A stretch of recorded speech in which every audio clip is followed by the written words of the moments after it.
In this episode, you're going to learn how to get as many positive reviews for your dog training business as you could ever want using this one savvy marketing trick. Stick with me.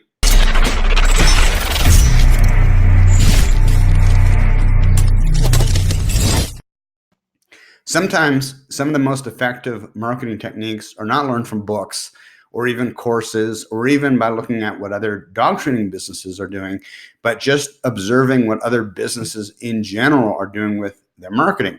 This happened recently rather, when I called a local air conditioning HVAC company to repair our air conditioning unit, and they showed up and they did a good job. And then later that day, they sent me an email that said something along the lines of, here, let me move this over, Lincoln Heating and Air, would you recommend us? And in the email, and I'm going to show you a picture here, in the email, it just had like a button that said yes or no.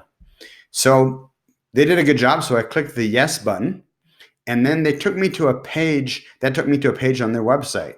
And at the top of the page, there was a video that kind of auto-played of a woman explaining why leaving a review was so important to their business and how I could help them out, help them reach more people by leaving a positive review.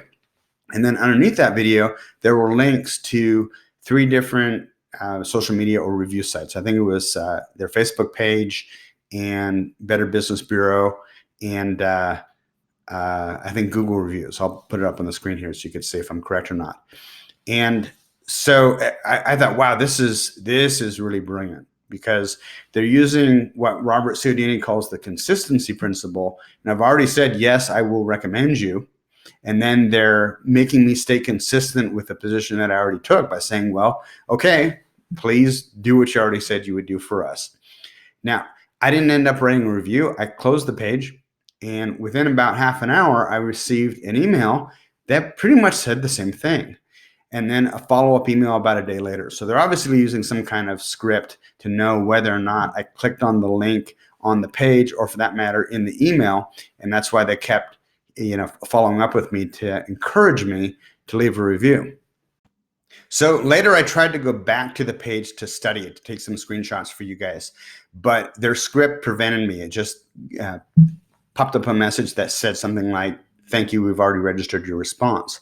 I'm really curious, though. I would bet that when I received the initial email, if I had clicked the button that said, no, I do not want to write a review for you, it probably would have taken me to a page on their site with a video of the same woman, but instead of saying, you can really help us out, saying, we're really sorry that you had an unpleasant experience or we didn't meet your expectations. How can we make it right? Or tell us how we can either make it right or do things better for the next client. And then have a window underneath it where the upset or angry client could vent. And what you're doing there, what they are doing, is they're giving the client the chance to get all that stuff off their chest in an environment that the business owner controls, rather than at Google or at Yelp or at any other of these social media review sites. So really, really smart, because after the upset client submits that, the business owner can then reach out to them and say, listen, we're really sorry that we didn't meet your expectations. How can we make things right? Diffuse the situation and decreasing the likelihood that then they will go to social media and write a negative review. Really, really smart marketing tactic. One of the things that you need to make this strategy work is a consistent stream of new clients coming through your door every day, every week, every month, because every new client is a new opportunity to have them write a review for you. Now, if you want to take your business to the next level, I found that Google AdWords for dog training business owners is one of the best ways to do it. The problem with Google AdWords is that it's insanely complicated, and if you don't know what you're doing, you can blow through a lot of money really quickly, especially if you're in a competitive market where maybe some of your competition has hired an internet marketing shark like myself to run their Google AdWords campaigns, so people who know what they're really doing. And that's what we do for dog trainers just like you. We take care of everything from everything that you need to run a successful Google AdWords campaign, from the landing page to the copywriting to the 5 call tracking numbers to the analytics and the context of knowing how to approach a competitive market and be successful, we're typically seeing a return on investment of between 5 to 15 times in most of the markets that we're in. And we're in well over 50 or 60 markets, I think, at this point, managing campaigns for dog trainers just like you.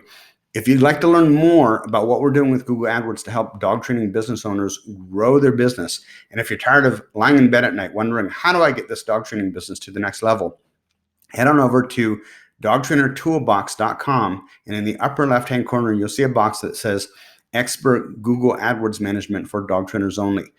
Click on that box and then read through that page. If it makes sense, at the bottom of the page, there's a link to my calendar app. You can schedule a free 30-minute phone conversation so that we can get on the phone and find out if what we're doing with Google AdWords would be a good fit for helping you grow your dog training business. I'm Adam Katz for dogtrainertoolbox.com, as well as the Dog Trainer Marketing Group on Facebook. Check it out. It's free to join. Hope to see you there. Again, I'm Adam Katz. Thanks for watching.